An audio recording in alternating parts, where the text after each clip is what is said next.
पाकिस्तान में एक सवाल पूछा जा रहा है कि क्या भारत पाकिस्तान के ऊपर दोबारा हमला करेगा और क्या ये कोई एटमी जंग होगी। ये बहुत ही सेंसिटिव सवालात हैं। इन सवालात का जवाब देने के लिए मैं आपके सामने कुछ शवाहिद रखता हूँ। भारत के ऊपर इस वक्त जो है वो जंगी जुनून जो है वो सवार हुआ है क्योंकि पाकिस्तान से उसको शिकस्त हुई है और वो इस शिकस्त का बदला उतारना चाहता है। एक बात। दूसरी बात, भारतीय अवाम का भारतीय हुकूमत के ऊपर बहुत ही ज़्यादा दबाव है क्योंकि भारत ने झूठ बोला, उनका मीडिया के ज़रिए उनके से झूठ बुलवाया गया कि पाकिस्तान को उन्होंने हराया है, लेकिन अब चूँकि सब चीज़ें खुलकर सामने आ चुकी हैं, अवाम को ये पता चल गया है कि भारत को शिकस्त हुई है, उनके तैयारे गिरे हैं। वहाँ के जो वुज़रा हैं वो इस वक्त भारी सिक्योरिटी में घूमते फिरते हैं, वो आज़ादाना नहीं घूमते फिरते क्योंकि वो जहाँ पर भी जाते हैं तो अवाम इकट्ठी हो जाती है और अवाम उनके खिलाफ जो है वो एहतजाज शुरू कर देती है।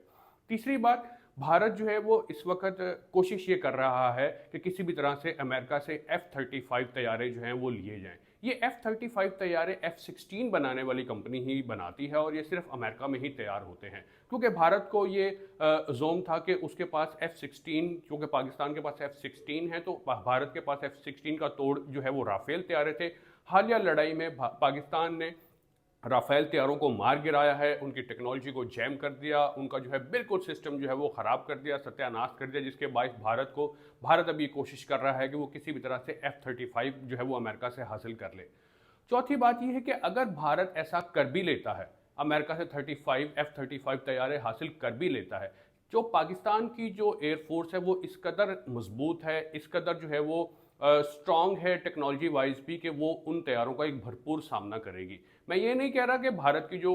फ़ौज है वो कि कमज़ोर है। दुश्मन को कभी भी कमज़ोर नहीं समझना चाहिए और ख़ास तौर पे भारतीय दुश्मन जो कि एक अयार हिंदू दुश्मन है। भारतीय फ़ौज जो है वो अददी तादाद में, जहाज़ों की तादाद में, इसमें कोई शक नहीं, पाकिस्तान से बहुत बड़ी है। लेकिन जो पाकिस्तान के हालिया एयर चीफ मार्शल हैं ज़हीर अहमद सिद्धू, जब ये 2021 में एयर चीफ बने थे तो इन्होंने एक बाकायदा रिसर्च शुरू कर दी थी। उस रिसर्च के बाद पाकिस्तान का जो नाम है वो दुनिया की 5 बड़ी एयर फोर्सेस में आया है, जिसमें चाइना है, अमेरिका है, रूस है, फ्रांस है और पाकिस्तान वो चौथी फोर्स है। ये वो फोर्सेस हैं जो खुद अपने जंगी तैयारे बनाती हैं और जब ये जंगी तैयारे बनाती हैं तो ऐसी टेक्नोलॉजी भी ज़ेर बहस आती है, ज़ेर गौर आती है कि दुश्मन की टेक्नोलॉजी को कैसे जो है वो जैम किया जाएगा। लिहाजा पाकिस्तान के पास ऐसी सुपर टेक्नोलॉजी है कि वो भारत की जो जंगी सलाहियत है वो उसको जैम कर सकता है, उन्हें अंधा कर सकता है और तैयारों को मार गिरा सकता है। एक और अहम बात मैं आपको बता दूं कि अगर भारत को अमेरिका से F-35 मिल भी गए तो चीन, चूंकि पाकिस्तान का बहुत गहरा, बहुत पुराना दोस्त है, तो चीन ने अमेरिका के F-35 का जो है वो तोड़ निकाला हुआ है और वो एक ऐसा तैयारा है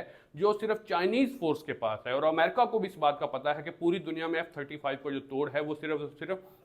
चाइनीज के पास है। चाइना ने वो तैयारे जो हैं वो अपनी फौज के अलावा किसी को नहीं दिए, लेकिन कल शाम से चाइना ने उन तैयारों की जो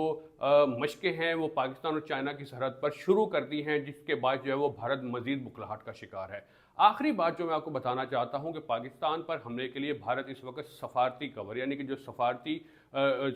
जो मदद है वो ढूंढ रहा है। भारत ने, मोदी ने उनकी पार्लियामेंट में मौजूद तमाम सियासी जमातों के नुमाइंदों को इकट्ठा किया है और उन्हें दुनिया के मुख्तलिफ मुल्कों में जो है वो सफारतकारी के लिए भेजा है और जहाँ पे उन्हें ये कायल करने की कोशिश की जाएगी कि जो पाकिस्तान है वो दहशतगर्दी करता है, लेकिन जबकि दुनिया पूरी जान चुकी है कि पाकिस्तान एक पुरअमन मुल्क है, वो दहशतगर्दी नहीं करता है और दहशतगर्दी के जो असल मराकज़ हैं वो भारत में है। यही वजह है कि भारत उन ममालिक के भी दौरे कर रहा है जहाँ से भारत पहले कभी नहीं गया, ताकि एक सफारती उसको सपोर्ट मिल जाए और वो पाकिस्तान के खिलाफ कार्रवाई करे। लेकिन हमारी फौज बहुत मजबूत है, उन्होंने भारत को पहले भी नाको चने चबवाए हैं। इस मरतबा भी अगर भारत ने किसी भी किस्म की कोई जहराना कार्रवाई करने की कोशिश की तो उसे मुंह की खानी पड़ेगी, अवाम भी उसे जूते मारेगी, मीडिया ने भी उसका भरपूर जवाब दिया है और फौज तो पाकिस्तान की वैसे ही बहुत तगड़ी है ना, जिसका कोई मुकाबला ही नहीं है, जिसको अब इस वक्त पूरी दुनिया भी मान रही है, अमेरिकन भी मान रहे हैं, चाइनीज़ भी मान रही है, तमाम यूरोपीय मुल्क भी मान रहे हैं। यही वजह है कि भारत जो है वो बुखलाहट का शिकार है और हमारे DG-ISPR मेजर जनरल अहमद शरीफ ने भी इस बात का कह दिया है कि अगर भारत ने कुछ किया तो पाकिस्तानी फौज पूरी तरह से तैयार है। आखिरी बात, भारत को जो असल मिर्चें लगी हुई हैं वो पाकिस्तान के आर्मी चीफ जो हैं सैयद आसिम मुनीर, जब से उन्हें जो है फील्ड मार्शल के ओहदे पर तरक्की दी गई है, पूरा भारत सहम गया है, पूरी भारतीय फौज डर गई है कि एक ऐसे शख्स को जो है वो फील्ड मार्शल बना दिया गया है जो न सिर्फ पाकिस्तान का आर्मी चीफ है बल्कि माजी में आईएसआई की भी कमांड कर चुके हैं और एमआई मिलिट्री इंटेलिजेंस की भी वो शख्स कमांड कर चुका है। लिहाजा पूरा भारत डरा हुआ है कि एक ऐसे शख्स को मजीद ताकतवर बना दिया गया है जो कि भारत की मिनटों में छुट्टी करा सकता है। कुंवर ज़िया-उर-रहमान को इजाज़त दीजिए। खुदा हाफिज़।